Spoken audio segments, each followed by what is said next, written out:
The standard American diet is more commonly known as the SAD diet, and it is very sad, and it has a lot of very negative outcomes. Most chronic diseases right now, like cancer, obesity, diabetes, cardiovascular diseases, are directly tied to nutrition. In fact, nutrition is a higher risk factor than smoking for some of these chronic diseases. 72% of us are either obese or overweight. 46% of us have either diabetes or prediabetes, and Alzheimer's disease is on the rise. I have always believed that there is a connection between what we eat and our health. However, I have struggled my whole life to make healthy food taste really good.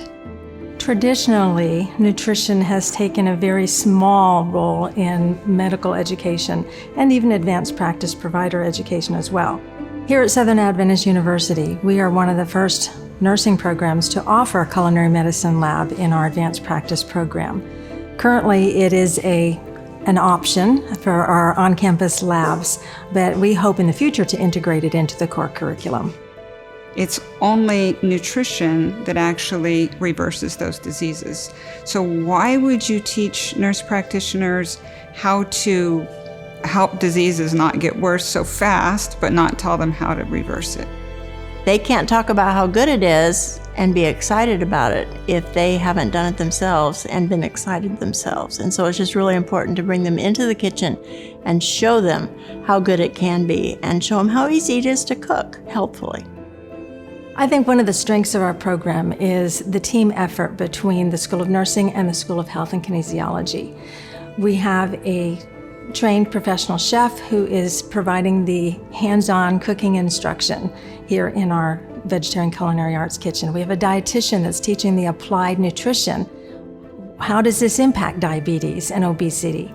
And we have the nursing approach that is looking at the conversation that we have with the patient and trying to make it more of a coach-like approach. So this team effort has allowed us to combine knowledge and skill sets and perspectives and create a more comprehensive approach.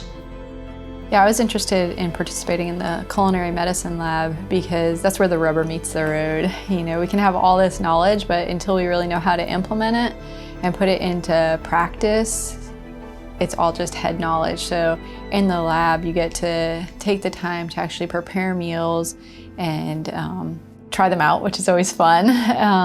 But more than that, there is also a lot of instruction on taking that into a clinical practice because it's one thing for us to know it as clinicians, but we really need to be able to disseminate that information to our clients and patients that we're working with. So learned a lot in the lab about, you know, helping get that information out to the patients and helping them make healthy meals. I was able to learn a lot from Chef Bonnie. For example, simple things that made a huge difference, like not sauteing garlic with onions, but waiting and adding garlic later, or how to use various seasonings to flavor foods. I really believe that the emphasis in this class on plant-based or plant-forward diets and health promotion and disease management reversal is really going to help me help the clients and help meet their needs for making those very necessary changes. People have this conception that healthy food doesn't taste very good. And so it was really exciting to show them that that's not true, that healthy food can taste just as good, if not better. And so I hope they continue down that path of experimenting with healthy food, with whole foods, fresh vegetables, fruits, nuts, grains, and when they're excited about themselves, then they will want to share it with their patients. And so I just hope they continue to do that. It moves it out of the head into something very practical, something doable. They are doing it themselves. Some of the students have some experience cooking, others don't. And so it just invites them to change their own diet.